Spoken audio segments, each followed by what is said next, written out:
Have another panel discussion coming up, and we're going to be discussing governmental blockchain initiatives within the EU and beyond. So a very interesting and very relevant topic at the moment. And I'd like to introduce our moderator to you, and he is the CMA at Think Markets. He's a columnist at Forbes and the Irish Brokers Young Award winner. He is also the founder and CEO of London FinTech Fund, a former hedge fund trader with over 10 years of experience in investment banking. As a columnist at Forbes, he covers fintech and blockchain-related topics, and he's also a regular guest with one-tier media such as CNBC and Bloomberg. I'd like to welcome Naeem Aslam.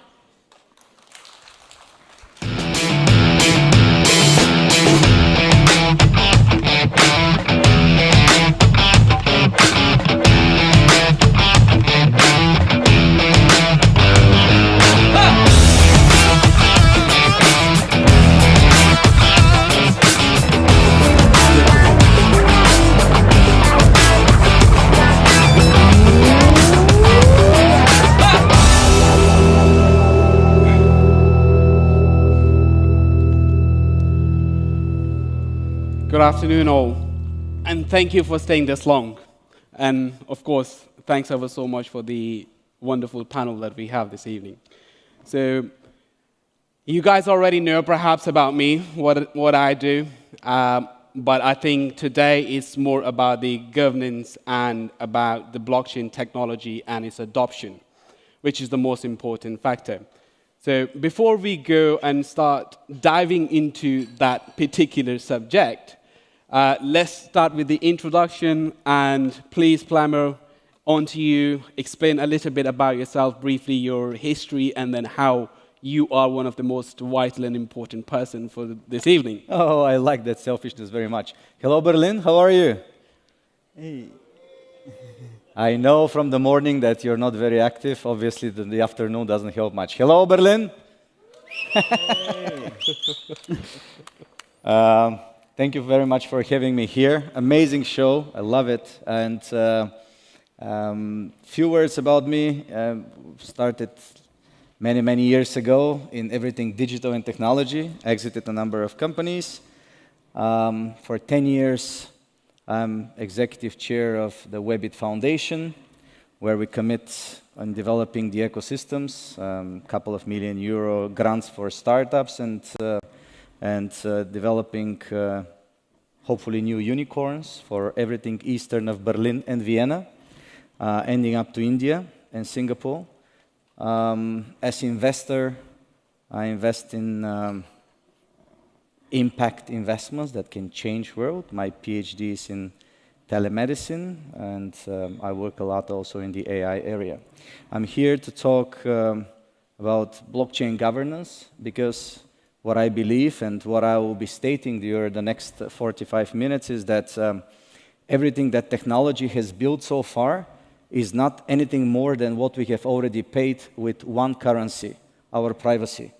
And for me, blockchain and the emanation of blockchain as technology, which will come hopefully because the protocol itself has a lot of bottlenecks, is the freedom that we are all looking for. I don't want my kids, I don't want my family, my friends, my ecosystems around the world. Webbit stands for over 100,000 people, community and digerati around the world. I don't want them to be prisoners of their own private data. And furthermore, of course, blockchain for all of us, I'm sure you agree with that, stands for trust. Do you think so? All right, so that's what we were going to be talking about, and I'm sure that with a lot of you we will agree, but hopefully we will reach to where we can further discuss with policymakers. And I've recently joined the 30 people group on EU Blockchain Observatory Forum as part of the European Commission with the European Parliament endorsement. So we're looking for best cases around Europe and the world. So thank you. Thank you. Please, over to you, sir. Oh. Well, my name is Vít Jedlička. I started a new country 3 years ago between Croatia and Serbia. It was a fairly successful venture. Now we've got almost 500,000 people that are applying for citizenship of Liberland, some 65,000 businesses waiting in the line. We are also one of the ICO startup countries. We're kind of proud of that the blockchain community around Liberland is growing and that there is so much interest.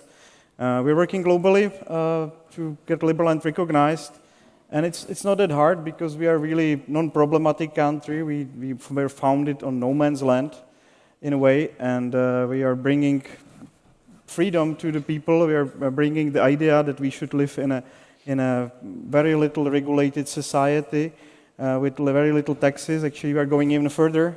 We want to build a voluntary tax system which rewards the taxpayers. I think that is something which has been deeply missing in the societies where we are living and usually paying 50–60% tax, and nobody even says thank you for paying these taxes. And we are also rethinking the ways that the government should work, for example, in terms of justice. So we are building a first decentralized system of justice for our citizens and e-residents. And we are also working on some smart solutions, and I hope that will be, by coincidence, our advisor, Alexei, is with us on the panel. So we are also working on some smart ways how to register property in Liberland, and our great advantage is that we are starting from scratch. We don't have any legacy systems. We can implement these, and of course we are bringing them to other countries as well. So the first country recognized Liberland was Somaliland. We hope to speed them up in their development and bring all the coolest stuff from the blockchain world into the reality. Well, I think we'll have a lot more to talk about ICO startup country because I'm going to pin you on that one in a minute. Lexi, you are on the spot since you are the advisor. Thank you. Thank you for having me. I love this stage. I love Berlin. And I'm a researcher of blockchain technologies, electronic governance, and electronic democracy at the University of Bologna in Italy. And also an advisor of a couple of interesting projects, like with Liberland, with a team of Emercoin on electronic governance as well. And I'm developing now a couple of interesting projects, like tokenization of real estate and cadastral registry for real estate. It's a completely new idea, more systematic, in order to address a lot of legal issues. Actually, this is my background, I'm a lawyer. Yeah. And so I came up with the idea to design a completely new approach for treating some legal issues like inheritance, like ownership, marital property, and some other things that it's not addressed now when we're using just tokens or cryptocurrency and some other stuff.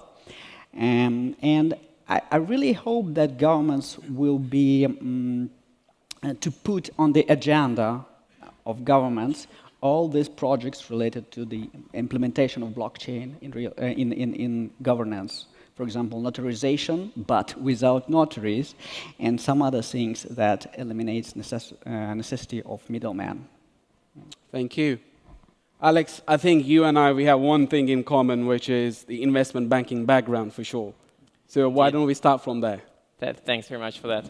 My name is Alex Grebnev. I am CEO and co-founder of Oxygen, a decentralized crypto repo platform. My background is 15 years of investment banking at Goldman Sachs and Merrill Lynch. The last couple of years I've been focused on building my own businesses. Oxygen, what we do, we help people make more with their cryptocurrencies. A, can generate more yield. B, raise liquidity against the crypto assets.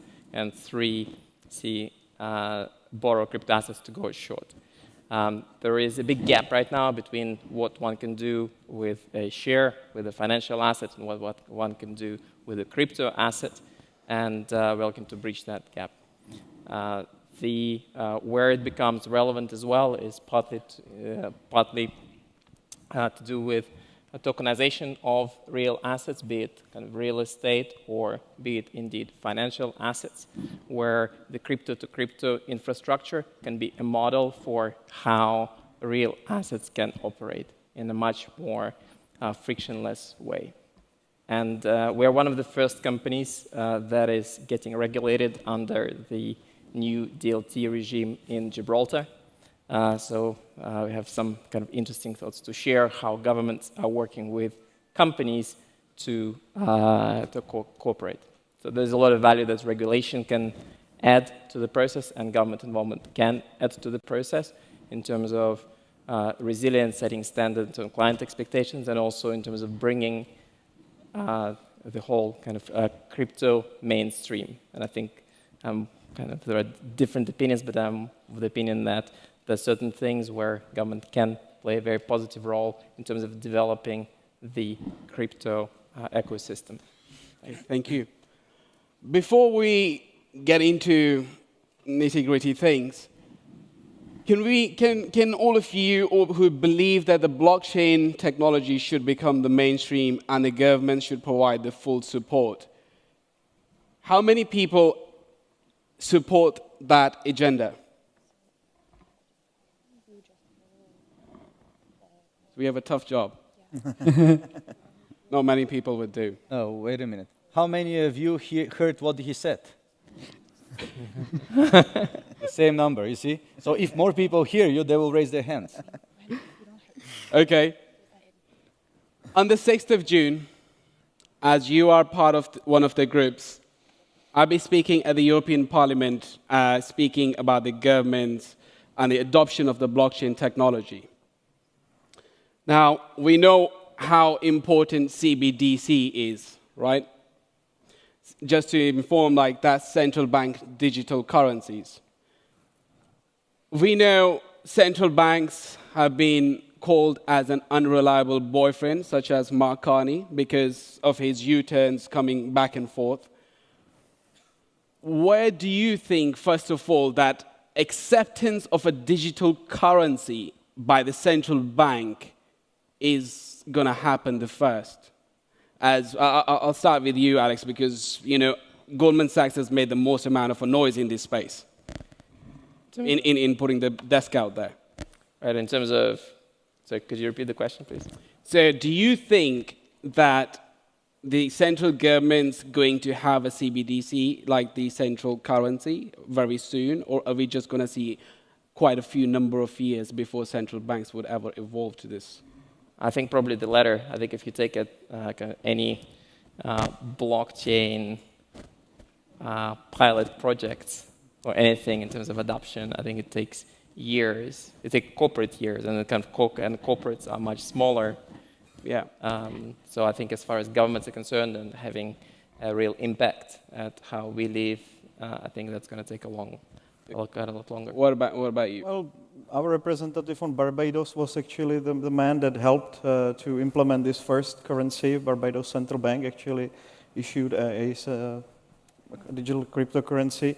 And we see that it's happening. Marshall Islands now has done it as well. It's a trend. It's, of course, big win for the first movers.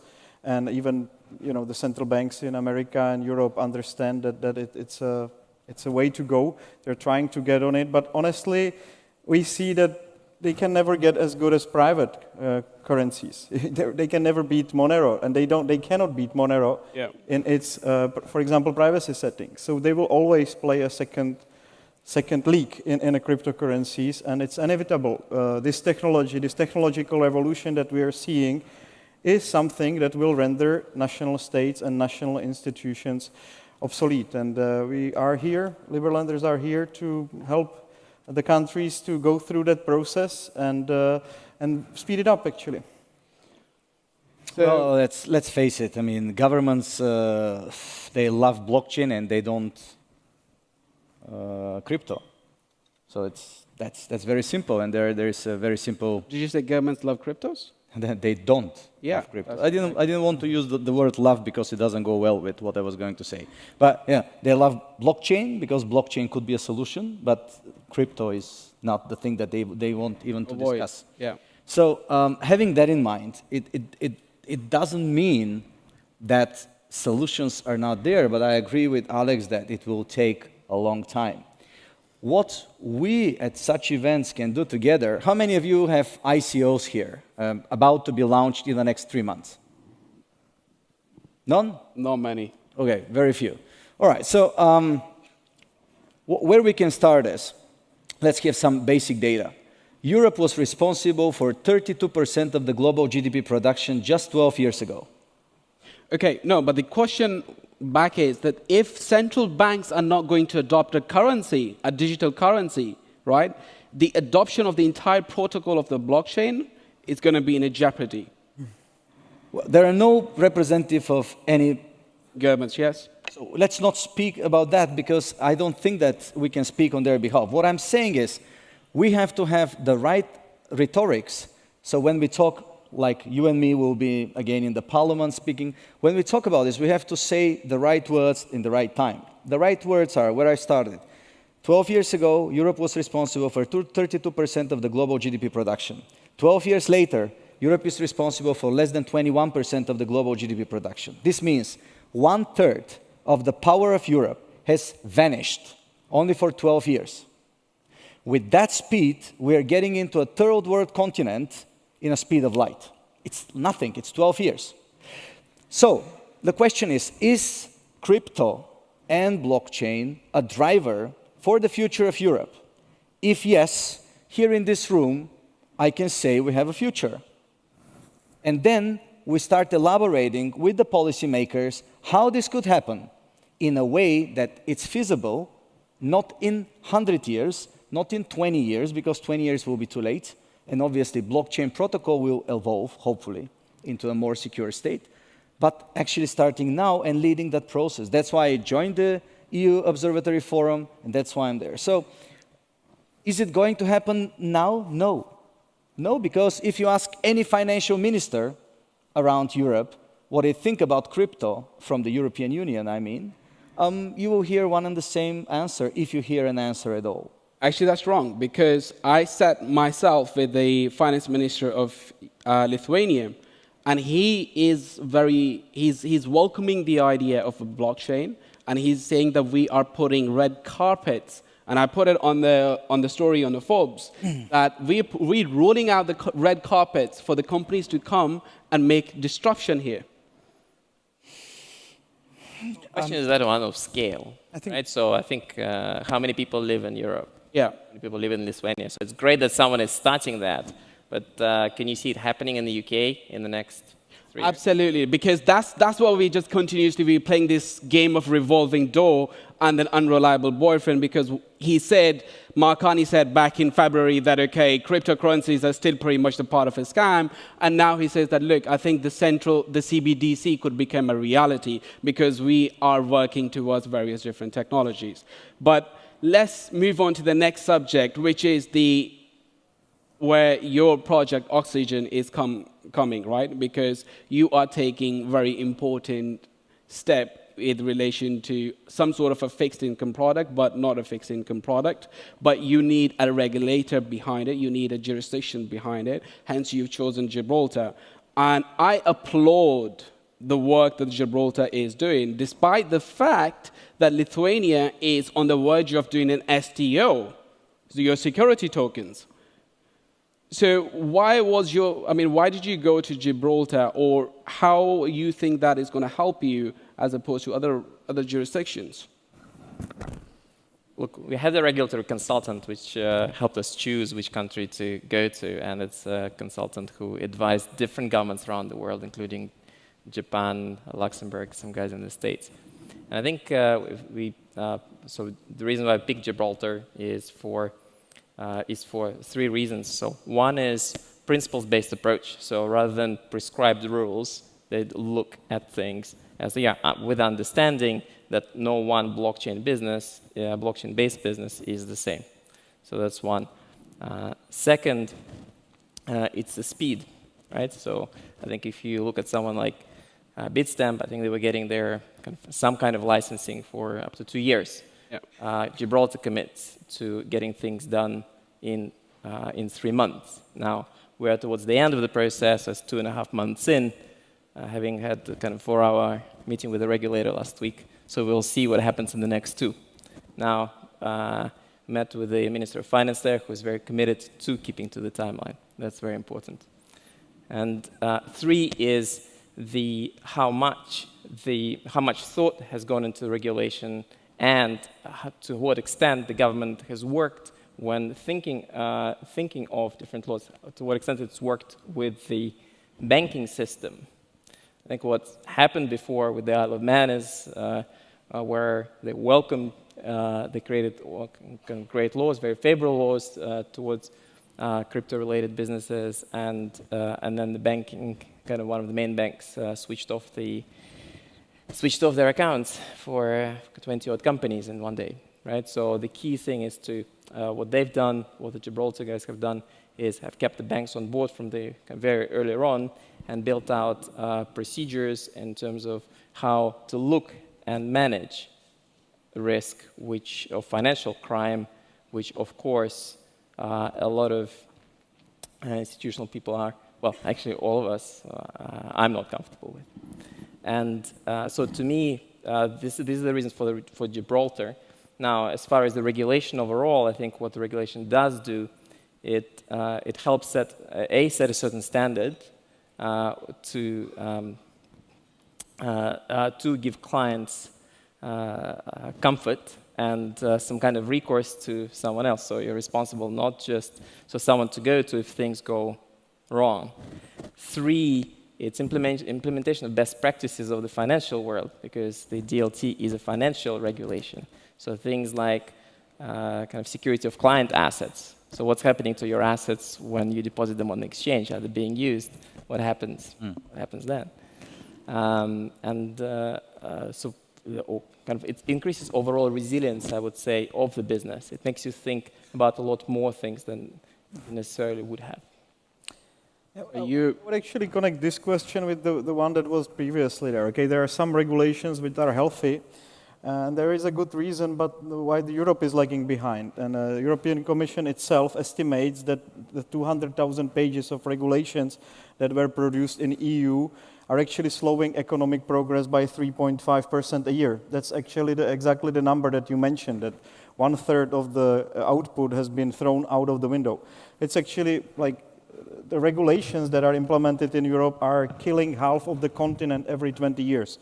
It's virtually the same thing to implement this package of regulations, which are usually done for big business, and to, of course, benefit somebody. So should they, as a government regulator, should they just give you a free hand? If they give a free hand, we know the SEC has already said, they said that, look, if you wanted to see any unregulated market, go and see the ICO market. I completely concur what you are saying. Regulations would kill them. And then, yes, it is easy to blame the EU that too many regulations. But we know the financial crisis, what happened during the financial crisis.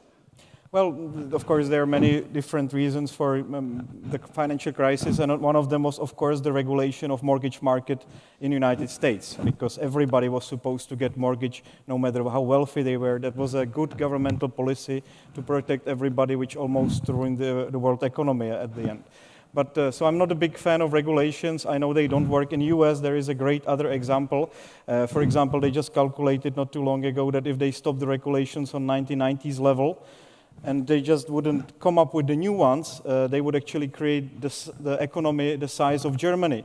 And because they implemented all these regulations, they virtually dump a bomb on Germany, which would be on their territory, and it's not there anymore. So I think there are some regulations which are needed. In Liberland, we actually have implemented some 20 pages of laws, and I think we're quite fine with it for now. And if you are committing, and this is something that is also happening, people are issuing fake ICOs and scams out of Liberland, a part of regular things. And these people are hunted, luckily, by one of the best hackers, white hat hackers on the planet, and we will find them and we will prosecute them in Liberland jurisdiction. And we actually have a, thank you. And this is what we actually want to do, and our justice system would be like to be open to others. So the things that, you cannot actually go anywhere to really prosecute somebody for these scam ICOs, we could probably prosecute them even outside of our jurisdiction, which could be interesting use case for our justice system. This is something that we are exploring, but it's a big problem. But again, we don't need extensive regulations about ICOs. We just need to be able to prosecute the scams. Sorry. Go ahead. No. Just to echo on that, I think the regulation is a very general word, right? And should we regulate ICOs, not regulate ICOs? I think there's a lot more to kind of crypto world than ICOs, right? So when you think about blockchain and kind of crypto, the whole of crypto ecosystem, if you want to convince, I think the upside is in getting the kind of mainstream getting hooked on crypto, right? So that's, because we are here and the real world is kind of, the more real world is here. And I think to do that, I think people need to feel comfortable, right? And I think if you think about, for example, any fund managers who are managing third-party money, so one is to put in your money somewhere, right? Another one is putting someone else's. And what does it take Fidelity with kind of 2.4 trillion to put their money into somewhere? What kind of due diligence care must they do? Now, it's never going to happen without regulation as far as kind of that is concerned. So, would it be okay? Please. Just let me play a little bit of devil's advocate, otherwise it will be boring. No? Let's face it. I'm sure that all of you travel all around the world, and you know why you live in Europe, or why you live in Singapore, or why you live anywhere, and this is everybody's choice. At the end of the day, the choice of where you live comes with the security that you have. And security, unfortunately, comes with law and regulations. Otherwise, it would be a great free place to live. But then you don't know what the next person next to you is doing. So regulation is not bad when it's the right regulation. That's what I'm saying for sure. I don't say that there should be a lot of regulation, but I would call it governance.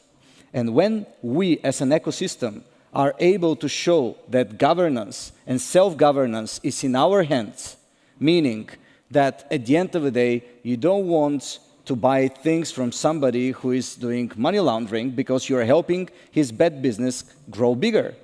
And we know what money laundering stands for, and for sure, I'm not happy to support such businesses that go after things that I don't want to support. So that's where I believe governance is 100% needed, and that's where crypto needs to stand for, making sure that all the KYC goes further way beyond, and making sure immediate transactions, but with a clear transactional, being able to trace where the money comes from, for sure. So that would open the whole crypto market. That's the biggest challenge that we have now. Everything else, the business and the ecosystem will build on the top. And let me say why I believe it's important to empower governments doing that. Let's go back like a couple of 100 years, and we see that democracy is a very simple method where people believe they are running their countries, they're voting for the countries, and they're doing what they're doing. On the other hand is the totalitarian regimes that actually are doing whatever they want. So what was the difference? Let's say 60 years ago, 70 years ago, the totalitarian regimes were lacking the computing power, the data processing power. That's what made democracies so strong. That's what made democracies working together, using more data, and winning wars and doing stuff, etc., growing bigger and bigger. Now, what made democracy strong makes them weak. That's what actually innovation stands for, being able to adapt. With the computing power so strong, actually the totalitarian regimes are able to prosecute and execute data processing at phenomenal large scales, which makes totalitarian regimes very strong. So that's where the hope of blockchain is. That's where our ecosystem can actually talk to governance and tell them, guys, if you want to see further democracies flourishing, you have to be decentralized. You have to use the power of the centralized computing system to actually empower the future of democracy. And I know, again, I'm playing devil's advocate here. I'm talking a little bit politics, but it needs politics if we want to have our ecosystem helping build the future, helping build a better decentralized future. We're talking governance here, not only crypto. Crypto is one of the most substantial part of it, because at the old times, if I'm a king and I want to go for a war, what do? I need gold. How do I get it? I have to convince the people with gold to give me the gold so I can go for war. What do I do now if I want to go for war? I just print money. A little bit of different, like it's easier now, somehow. Okay. Lexi, over to you. I think the message here is governance. That's the most important aspect. All right. And this is where you're playing an important role, right? Yeah. So you begin with the issue related to legitimization of cryptocurrency, and we cannot put a blockchain and crypto in different sides, in different corners. Step number 0 is complete legitimization of cryptocurrency. And then we can talk about projects related to electronic voting on the blockchain, public registries on blockchain, tokenization of real estate, notarization, and everything, which is run on blockchain. And we cannot use, actually, if we don't use crypto, there is no public blockchain. Right? So the only alternative is to use permission blockchains, but they are centralized. If we want decentralization, we need public blockchain and cryptocurrency. If anything is centralized, then forget about a blockchain technology, right? Because we don't want to do it. The step number, so this is step number 0. The step number 1 is we don't need actually to change regulation, to reform regulation. My idea is to introduce alternatives. Just imagine, can you manage your title rights, for example, on your house, online on the blockchain? No, you're not. You have to deal with notaries, with registrars, with brokers, with everything. And the only way to go forward is to allow people to choose, to legitimize it.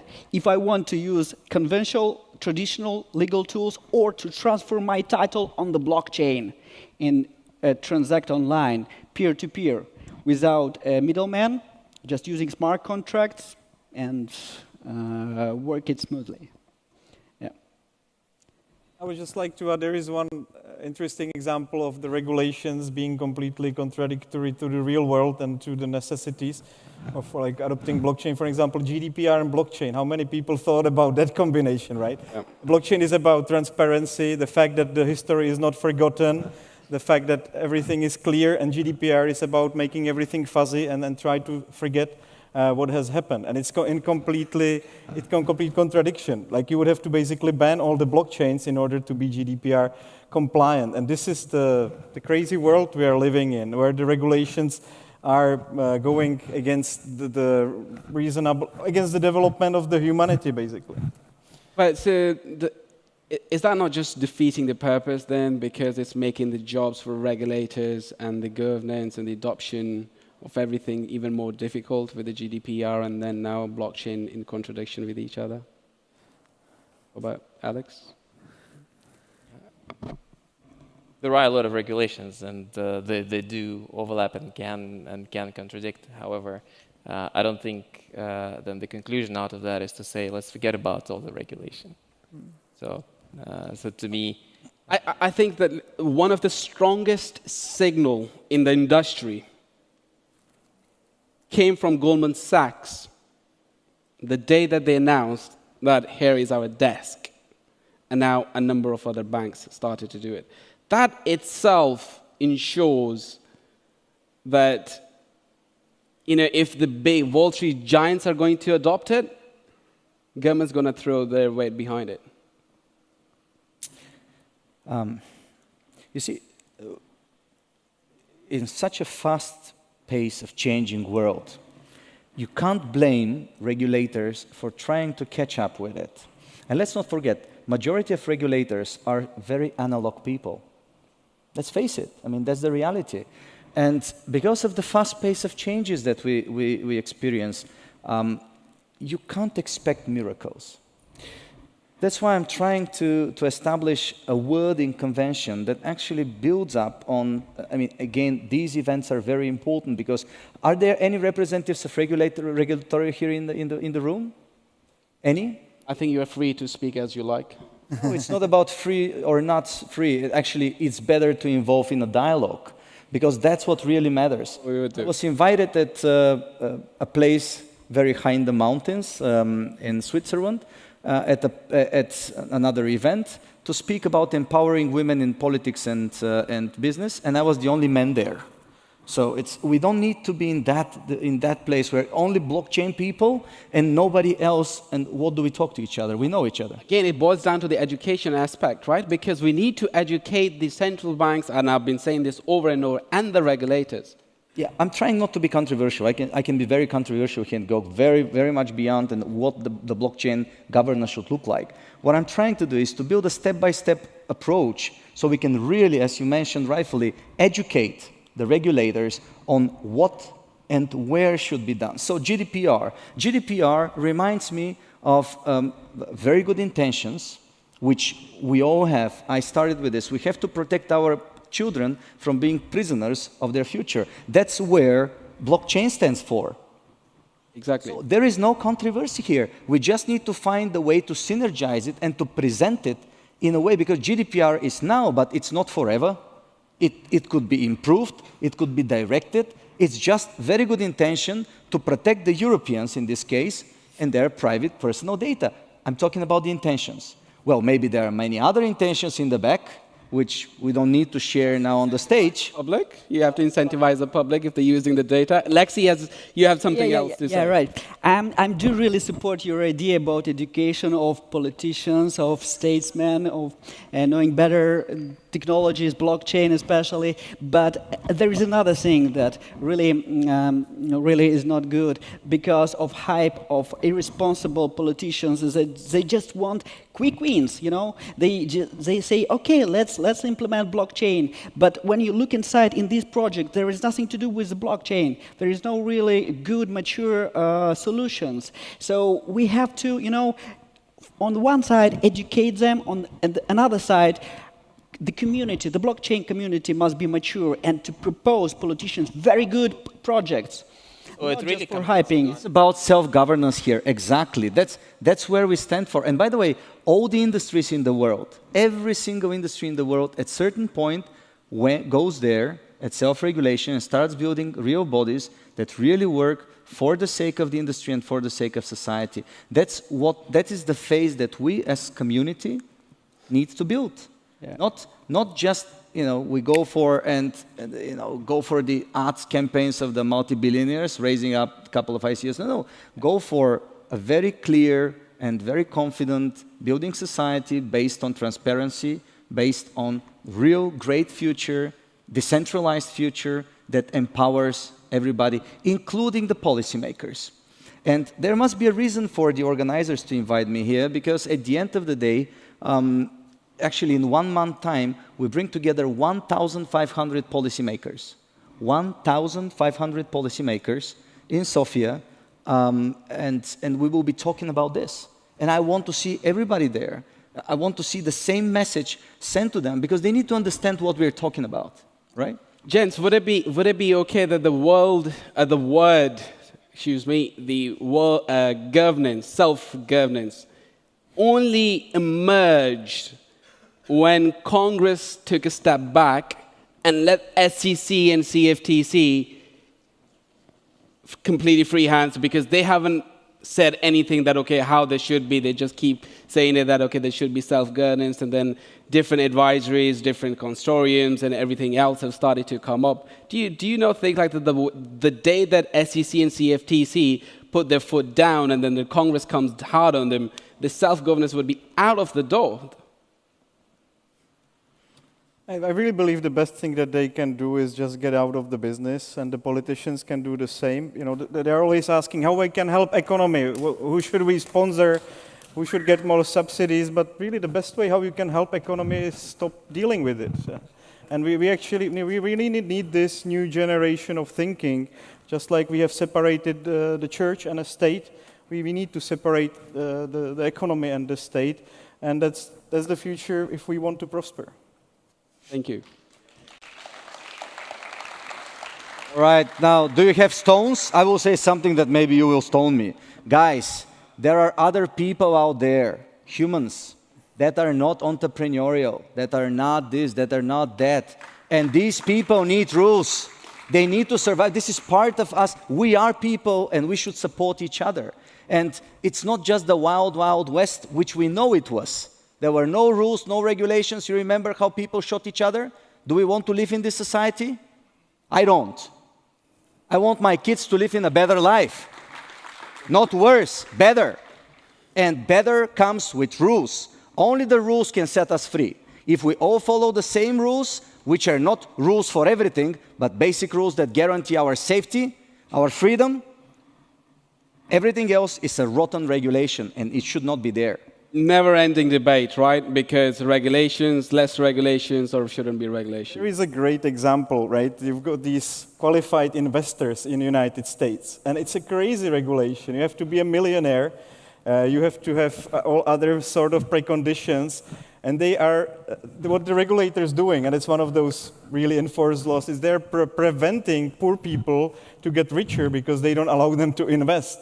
And it's like a typical US regulation where they're making poor poorer and rich richer, and it doesn't really even have any meaningful sense to it, right? They're just preventing people from making money. But yet they say, we are protecting you from the evil hands of the market.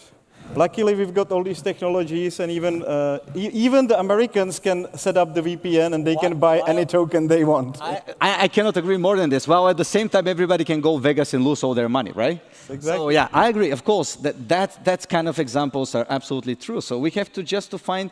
But again, I'm trying to speak here on behalf of our ecosystems and to find the best way to talk. Because at the end of the day, we cannot change everything from now till tomorrow.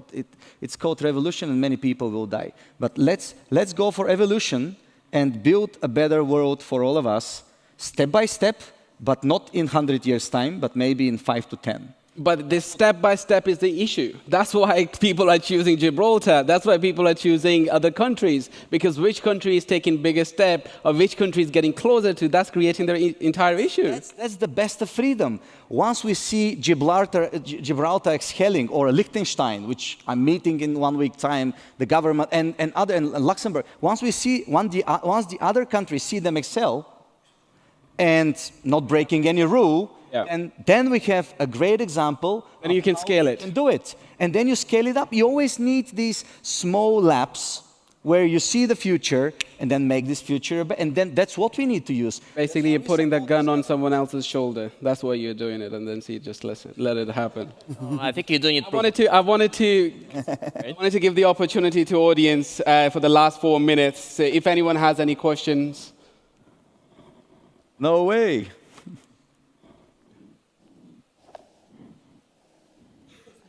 By the way, while the mic is going there, I just wanted to tell you, oh guys, today I have a birthday, and I woke up with the thing, I wake up like for the past 30 years, with a thing that it's about two things, generosity and happiness.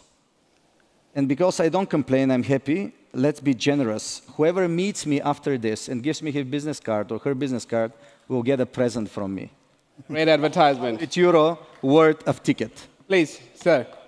Yeah, we're talking about regulations. Before you were talking about ICO, of the scams, etc. I remember that there is, for example, a project that the name is CoinCrowd that aims in the token sort of protection for the token holders, that they can vote how and when to release the money to the development team. So this is a way to self-regulation of this world. And it was Vitalik itself to talk about this decentralized ICOs. And so we don't need your regulations. We don't need your protection because we are self-aware and able to protect ourselves. In the development team of the Bitcoin Private, where I am, we are going to create a privacy coin where the privacy coins are to be censorship resistant. So we don't need regulation because the censorship resistance is against any kind of regulation. It cannot be regulated by any government. And the future, what is the future? Is the decentralized application. So we will have Facebook without Zuckerberg and Amazon without Amazon. We will have Uber without Uber, you understand? So what's the point? The point is that this is not a declaration of war. This is a declaration of independence. Independence from the rule, independence for the establishment, because the war is already won. This will happen this year. not next, not in 5, not in 10 years. If I may, what's your question? We agree with the regulation. It's advertising. What's the question, please? Because we got 2 minutes. The question is, what this debate is for the regulation if regulation are not necessary in this world. Regulation are just stopping the evolution. Okay, Alex. It's not about regulation. It's rethinking of what do we understand about regulation. Is it a paper written or this is just a piece of code? Very well said. And when, yeah, right. And in this way, we don't need regulation itself because code regulate our relations. And you correctly. And when you think about, for example, SEC, Securities and Exchange Commission, they were created 90 years ago. And what do? They maintain the registry, central registry, who issued what. Why do we need that registry, centralized registry? Because the blockchain is a registry itself. Why do we need duplicate these records, who issued what? I love the enthusiasm. One more question before we finish, sir. One more question from the audience. Just let me say that Uber without Uber, Facebook without Zuckerberg, etc., reminds me of what the Lion King said, planet Earth without humans. You know, it goes well, but it's about governance, not regulation. That's what we are talking about. So briefly, please. Thank you, guys. I really like the discussion, how it goes. Absolutely enchanted of Liberland. But still, I want to ask you, we are still speaking the old-fashioned world. So why a lot of people from the community cannot understand your word? Because we're still speaking about the regulation. So if we're gonna name it another word, so if we're gonna name it some kind of new word that would be understood for everybody in the community, I think it's gonna be better. And the question is, are you still believe in governments? Are you still believe, you have talked a lot of that we have to educate these people who are putting the laws. They do not protect us. They cheated us a lot of time. We have a unique chance today to be more happier, to have new future for all humankind with no guys sitting on whatever. So do we still need the politicians in blockchain? Okay, very briefly, sir, very briefly. Of course, we are heading to the governmentless future, and we can already see that all these different elements which are going to be the size of nations are being built. Those are the decentralized autonomous organizations or decentralized autonomous governance models that we see, and we see that Dash is getting to a size of nation slowly but surely, and that we will see much more of these institutions happening. And on the other hand, we will see the fall of traditional nation states one by one. But I just wanted to say one more thing about the regulations. Like, people are obsessed with regulation and so on. But for example, Czech Republic also doesn't have any regulations about ICOs. The same way, like Liberland doesn't have any regulation about ICOs. And nobody cares. You know, nobody sees Czech Republic, and even the Czech Central Bank, because they've got a reasonable governor there, said, we are not going to make any regulations about crypto in the near future. So anybody can issue whatever they want. Thank you. You know, it's just, you know, really, those things are the state is a state of mind, and I think we are too much tied to the belief system that we were born to. Thank you. I think, as we all kind of agreed, it's the education, working with the regulators, working within the frameworks of sandboxes, proving through the right projects that, look, regulators, blockchain has a bad name because of KYC and all others, but it has the ability to change the world. It will change the world. It will not look like the same as it is today, because the way that we are looking at, from your manufacturing to your supply, those are the real cases of the blockchain technology. I want you guys to put our hands together for our beautiful panel who have contributed today. Thanks ever so much. Thank you. Great panel. Thank you. Thank you. Thank you. Thank you very much. Thank you.